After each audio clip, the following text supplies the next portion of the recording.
رژیم غذایی نقش مهمی در سلامت افراد به خصوص افراد مبتلا به دیابت داره. خیلی از افراد این سوال میپرسن که آیا مواد غذایی مملو از کربوهیدرات مثل برنج غذاهای سالمی برای افراد دیابتی هستن؟ من دکتر حمید سجاد هستم، متخصص داخلی.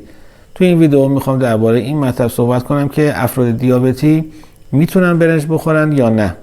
پیشنهاد میکنم این ویدیو رو تا آخر ببینید چون به نتایج جالبی میرسید. رژیم غذایی سالم برای حفظ مقدار قند خون افراد مبتلا به دیابت در محدوده هدف خیلی مهم. محدوده هدف برای مقدار قند خون قبل از غذا 80 تا 130 میلی گرم در دسیلیتر و برای پس از صرف غذا کمتر از 180 میلی گرم در دسیلیتره. افراد مبتلا به دیابت نوع 1 که برای کنترل قند خون خودشون به تزریق انسولین نیاز دارن، بر اساس برنامه ویژه‌ای باید مقدار قند خون خودشون رو بین وعده‌های غذایی و در زمان صرف غذا با تزریق انسولین کنترل کنن. افراد مبتلا به دیابت نوع 2 غالباً از طریق رژیم غذایی و ورزش یا با دارو مقدار قند خون خودشون رو کنترل میکنن. داروهای خوراکی برای کنترل دیابت نوع 2 به روش‌های مختلفی بین افراد در تنظیم قند خونشون کمک میکنن، چون باعث افزایش تولید انسولین و یا افزایش حساسیت به انسولین میشن.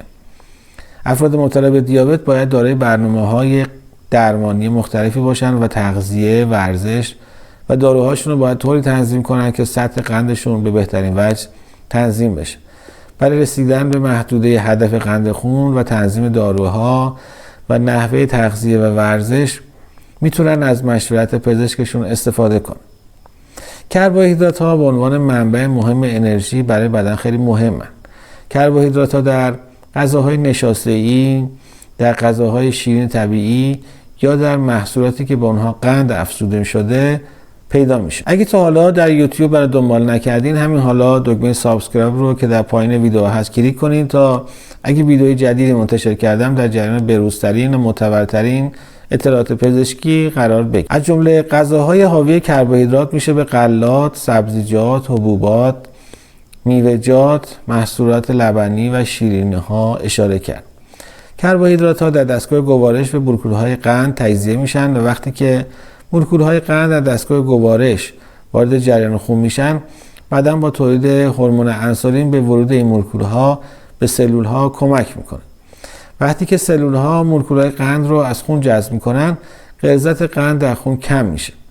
در افراد مبتلا به دیابت یا تولید انسولین دچار مشکل میشه یا بدن توانایی استفاده از انسولین رو نداره و یا هر دوی این اتفاقات موجب بالا رفتن قند خون فرد میشه. در افراد مبتلا به دیابت نوع 1 بدن قادر به تولید انسولین نیست و فرد برای ورود گلوکوز به سلول‌ها نیاز به تزریق انسولین داره. در افراد مبتلا به دیابت نوع 2 که غالباً به انسولین مقاوم هستند، بدن فرد غالباً در تولید انسولین به میزان کافی برای کنترل قند خون دچار مشکل. شمارش کربوهیدرات ها در شرایط مختلف روشی برای نظارت بر مقدار کربوهیدرات های موجود در رژیم غذایی روزانه افراد. یک فرد مبتلا به دیابت که از روش شمارش کربوهیدرات ها برای مدیریت رژیم غذایی خودش استفاده میکنه، باید از مقدار کربوهیدرات مجازی که در هر وعده یا میان وعده غذایی خودش میتونه مصرف کنه آگاه باشه. موادی مثل برنج، نان، پاستا و سیب زمینی از منابع کربوهیدراتی هستند. بر اساس توصیه انجمن دیابت آمریکا برای افراد دیابتی مصرف 45 تا 60 گرم کربوهیدرات در هر وعده غذایی مجاز. این توصیه میتونه بر اساس جنسیت، اهداف وزنی و مقدار هدف قند خون برای هر بیمار متفاوت باشه. 3 نوع مختلف از کربوهیدرات ها وجود دارند که شامل نشاسته، قندها و فیبرها هستند. نشاسته یه جور کربوهیدرات پیچیده هست که در سبزیجات نشاسته‌ای مثل انواع نخود، سیب زمینی و ذرت پیدا میشه. لوبیا و غلات کامل هم جزو کربوهیدرات های پیچیده هستند. فیبرها در گیاهان وجود دارند و قند خون را افزایش نمیدن و به هضم آهسته‌تر غذاها کمک میکنن. مصرف فیبر به کاهش قند خون پس از صرف غذا کمک میکنه. پیشنهاد میشه که 20 تا 35 گرم فیبر در هر روز مصرف بشه. قندها هم از دسته کربوهیدرات ها هستن و معمولاً به سرعت توسط بدن جذب میشن. قندهای طبیعی رو میتونیم در شیر و میوه ها پیدا کنیم، ولی در میوه های کنسرو شده، محصولات پخته شده یا فرآوری شده مقدار قند یا شکر اضافه میکنن. همینطور مقدار کربوهیدرات در سبزیجات غیر نشاسته‌ای مثل کاهو، فلفل، خیار و قارچ پیدا میشه.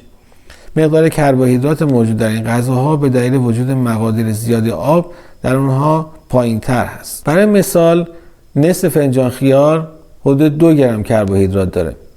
نوع و مقدار کربوهیدرات بر روی مقدار قند خون پس صرف غذا تاثیر میذاره. غذاهایی که حاوی مقادیر زیادی فیبر هستند و غذاهای مخلوط غالباً آهسته تر هضم میشن و به جلوگیری از افزایش ناگهانی قند خون پس صرف غذا کمک میکنن. خوردن مقادیر زیادی کربوهیدرات در یک زمان سبب افزایش ناگهانی قند خون میشه، در حالی که خوردن مقادیر کمی کربوهیدرات در هر وعده سبب افزایش ناگهانی قند خون نمیشه.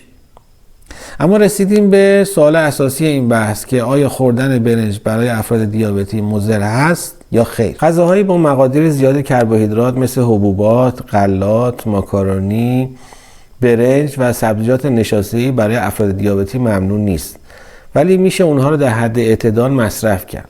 برنج مقدار زیادی کربوهیدرات داره، ولی میشه مقدار مناسبی از اون رو در یک وعده غذایی در نظر گرفت. 1/3 فنجان برنج حاوی 15 گرم کربوهیدراته که شامل 1/4 تا 1/3 کل کربوهیدراتیه که مصرف اون در یک وعده توصیه میشه. لازم به ذکره که مقدار توصیه شده کربوهیدرات در هر وعده غذایی 45 تا 60 گرم هست.